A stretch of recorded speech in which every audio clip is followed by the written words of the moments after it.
Salut tout le monde, vlog Vie ma vie aujourd'hui, JTSE 2025, journée technique du spectacle et de l'événementiel. Je vous emmène avec moi, on est parti.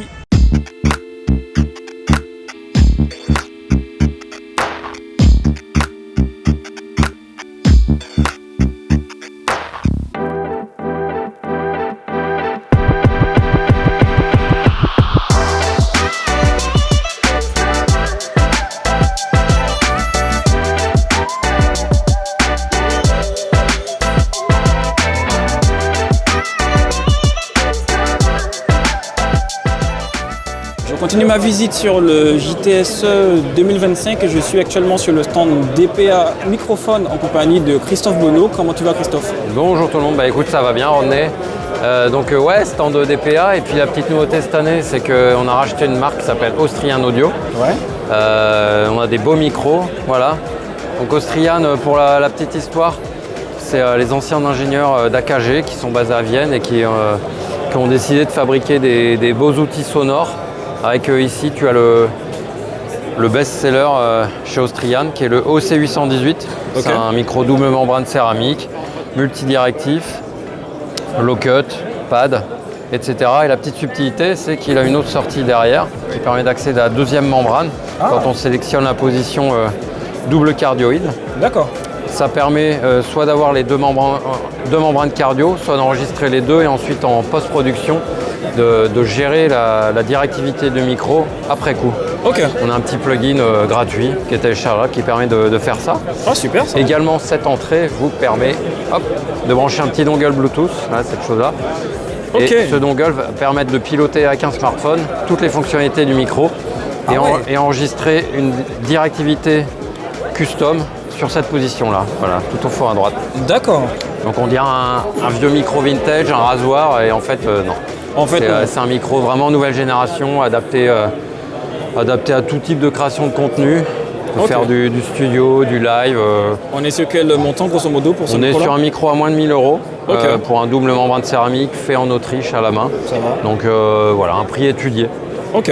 Donc voilà, ça c'est le best-seller chez Austrian. On a aussi une gamme de micro-mains avec un micro dynamique, OD303, OD505, un micro dynamique actif. Ok.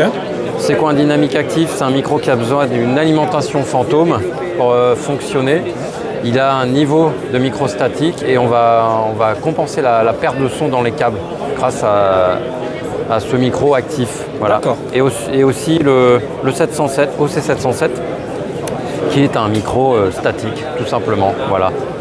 Et pour ceux qui ont connu les heures de gloire d'AKG, si je vous montre la membrane à l'intérieur, vous allez reconnaître les grilles d'un 451 kg par exemple. Voilà. Donc ça c'est la membrane qui fait la base d'autres produits comme ceux-là, CC8, CC8SC, micro cardio et super cardio. Okay. Des petits micros polyvalents. Voilà, les micro-mains sont aussi dispo en tête à chef, en pas SL1 qui est un pas Shure. Et ici vous avez la version une seule membrane OC18, uniquement cardioïde, comme le OC818, mais pas multidirectif. Et ici un autre cardioïde, le OC16, qui est un produit d'appel dans la gamme pour les larges membranes. Voilà. D'accord. Donc voilà, ça c'est Austrian, donc des micros et aussi des casques. On a des très bons casques Austrian. On a par exemple celui-là, le HX65, qui est un casque de mix, un casque de travail pour l'ingénieur du son, qui est un casque ouvert. Et non aussi, on a son petit frère en version fermée, le HX60, qui est vraiment un casque de tracking et de travail dans les cas régie pour être vraiment bien isolé au niveau du bruit. Casque fermé du coup? Casque fermé, tout à fait. Et d'autres casques également à des prix très abordables, dans les 80-100 €, du casque de tous les jours, on va dire. Ok. Donc voilà, une très belle gamme Austrian Audio. Donc on distribue en France depuis le mois de mai. Ok. Voilà. Alors, si mes informations sont bonnes, je crois qu'il y a quelques petites nouveautés aussi, by DPA. Des grosses nouveautés. Grosses nouveautés. On va commencer par le 4099 Core Plus, donc qui est une évolution du 4099 que tout le monde connaît depuis des années. Okay. Le micro-instrument. Je vais en prendre un ici. Hop. Donc voilà, de loin, c'est ni plus ni moins qu'un 4099 traditionnel. Sauf qu'on l'a grandement amélioré.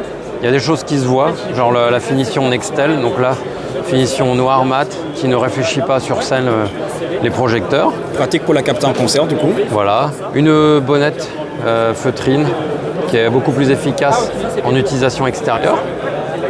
Si on va vraiment dans le cœur du micro, on a rajouté cette pièce en laiton que vous voyez là, qui est un peu jaune, qui va permettre d'équilibrer le tube interférence et surtout éviter la propagation des bruits solidiens dans le micro quand on gigote le micro. Donc ça fait un très joli travail. Et dedans l'électronique, mais que vous ne voyez pas, l'électronique a aussi été améliorée. On a une plus grande gamme dynamique, on abolit la distorsion sur cette version Core Plus. Okay. Et dernière subtilité, mais qu'on a sur tous nos micros de la gamme, ça marche tellement bien que j'arrive pas à le défaire. On a le connecteur à baïonnette. Hop, connecteur micro-lock. Avant on était en micro-dot cerclé de rouge, maintenant c'est micro-lock cerclé de jaune. Et ce connecteur va vraiment vous verrouiller le câble. Cric, cric, cric, voilà. Et maintenant on ne peut pas, sans action humaine, de reculer le capot à baïonnette, le câble ne se détache pas. Donc c'est une belle amélioration mécanique pour les utilisateurs. Ça permet de sécuriser un peu son câble. Exactement. Ok. Et aussi, grosse nouveauté cette année, ce sont les HF N-Series DPA que vous avez ici. Si tu veux me suivre. Alors, qu'est-ce qu'on a par ici? Donc là, on a un système de canaux. On a un système totalement digital, 126 dB de gamme dynamique, donc il n'y a pas de compandeur comme la plupart des produits concurrents. Quand tu dis 100% digital, c'est que la liaison HF, c'est une liaison numérique aussi du coup? Toute la liaison est numérique. Okay. Voilà. Deux canaux, 126 dB de dynamique, diversité d'antennes. On est de base en dente sur le rack et on peut avoir une autre version de rack en analogique avec double sortie XLR. Donc c'est quelque chose qu'on propose en option parce que c'est un peu coûteux. On a vraiment travaillé sur les préamplis. Donc vous verrez à l'arrière, il y a la carte, avec sortie XLR. Voilà. Ok. Donc ça c'est l'équivalent de préampli 4011A, 4006A, super électronique. Mais voilà, de base, on est en dente. On va travailler en dente. Exactement. Ok, ben c'est super top ça. Et c'est le premier produit HF de chez voilà, DPA. ça c'est vraiment la chose à annoncer, c'est que c'est le premier HF. On l'a depuis cet été. On l'avait lancé à l'ISE à Barcelone en février. Et maintenant il est disponible, on livre, tout le monde peut l'avoir, l'essayer. Et les émetteurs sont donc ici. Vous avez un petit pocket HF, enfin je dis petit, c'est un beau boîtier blindé. Chargement des batteries en mode fusil, clac. Et on a les batteries qui arrivent qui sont en cours de certification, qu'on pourra mettre à la place. Que dire de plus? Antenne se remplace, le clip ceinture se remplace, c'est un produit qui va durer dans le temps. Voilà. Le petit écran ici, vous avez le menu, on navigue dans le menu. Donc on a vraiment accès à tout ce dont on a besoin directement sur l'émetteur ou alors dans le rack. Bon, là on a le menu, je vous montre ici, on a un menu Advanced par exemple.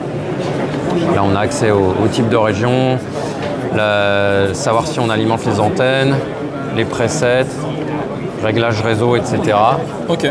Donc voilà, c'est un produit qu'on a voulu vraiment très robuste, qui a le son, c'est le son DPA. Le but c'était de remplacer un câble XLR, donc le produit le fait réellement. C'est comme si on avait un câble, alors qu'on est vraiment sur un HF numérique. Voilà. Quand tu dis accès à la région, ça veut dire que... On peut l'utiliser dans d'autres pays.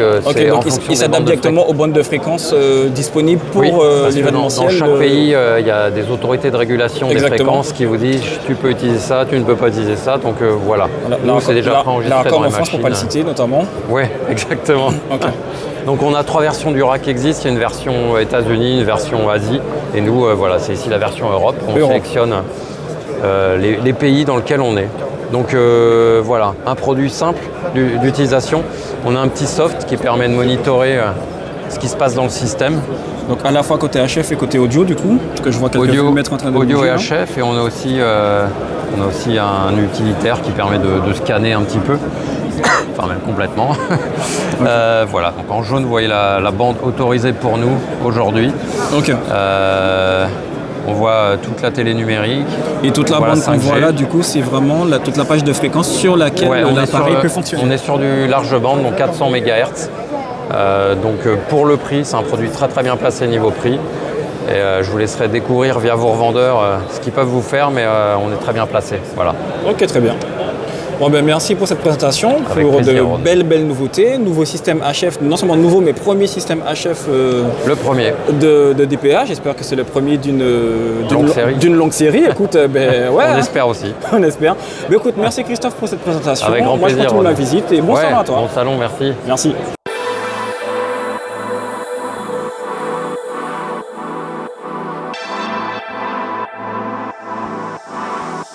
Je continue ma petite balade et je m'arrête sur le stand ROX avec monsieur Souchot. Comment tu vas? Bah écoute, ça va, tout va bien. Première participation pour ROX en tant que marque sur le JTSE. Ouais. On est très content d'être là. On a réussi à trouver quelques petits mètres carrés et je remercie Natacha et son équipe pour ça. Et puis bien sûr, on est super content de faire une première présentation française en exclusivité du Neo Lite, qui est la version portable sur batterie du Neo Mini. Voilà. Et c'est exactement les mêmes filtres, le même type de gabarit que le Neo Mini. Mais là où le Neo Mini affichait, ce qui est normal, il est sur secteur 20 000 lumens. Ici, nous sommes à 9 000 lumens, mais c'est quand même 9 000 lumens. Oui. La plupart des concurrents sont aux alentours de 3007, 5000 lumens maximum. Ça en fait l'engin sur batterie le plus puissant actuellement sur le marché. Toujours contrôlable comme son grand frère en CRMX et RDM avec l'application ROX. Toujours la puce NFC. Et toujours, surtout, l'affectation rapide en puce NFC ici même, que voilà.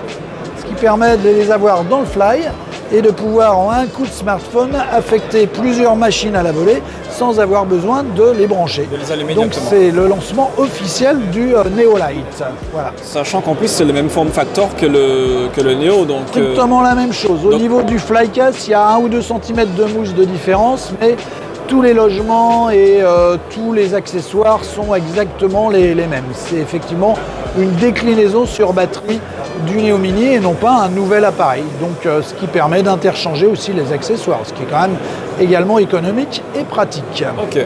Et on a quoi d'autre d'intéressant sur le stand ROX? On a toujours la gamme Cluster. Alors là, on a fait ce que j'appelle un blind array, joli jeu de mots, dans lequel nous avons donc des combinaisons de B2, B4 et également du stroboscope et changeur de couleur S2. On a une colonne de S1 montée l'un sur l'autre avec celui du bas qui a un filtre diffusant arrondi.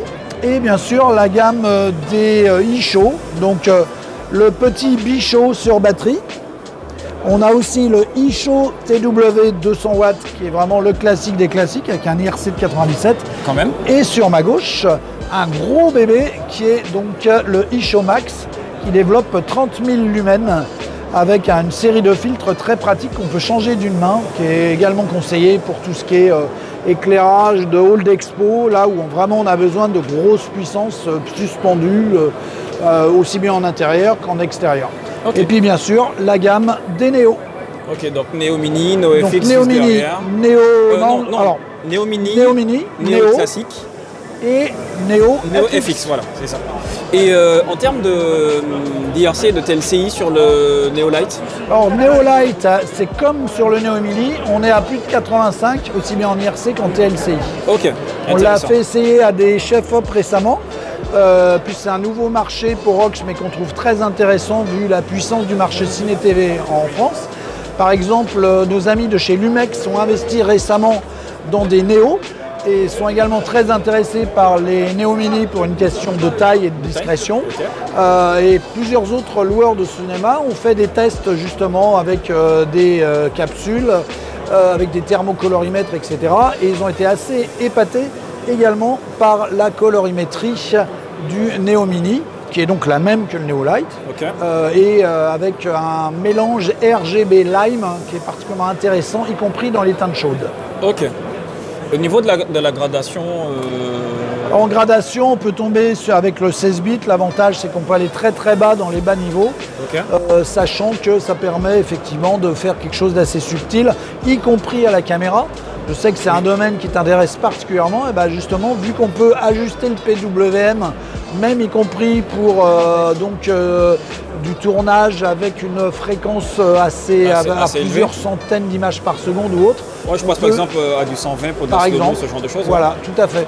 Je pense qu'on peut aller jusqu'à 250 à peu près. Ah, quand même. Avec 250 kHz sur la fréquence PWM. Ok, donc ce qui nous permet d'avoir quelque chose totalement flicker-free au final, quoi. Tout à fait. Et adaptable. Donc, absolument. Et le PWM, il est adressé en DMX aussi. Alors, il peut être soit dans le display, enfin soit dans le menu interne, soit éventuellement de l'avoir en mode étendu sur un canal DMX. Ok, d'accord. Ok, super. Neo Mini, je précise qu'on peut retrouver bien évidemment en location dans la boutique RS Location. Plus d'informations dans la description ou en DM si vous voulez plus d'infos. N'hésitez pas. Merci beaucoup. À bientôt, Rodney. À plus. Ciao.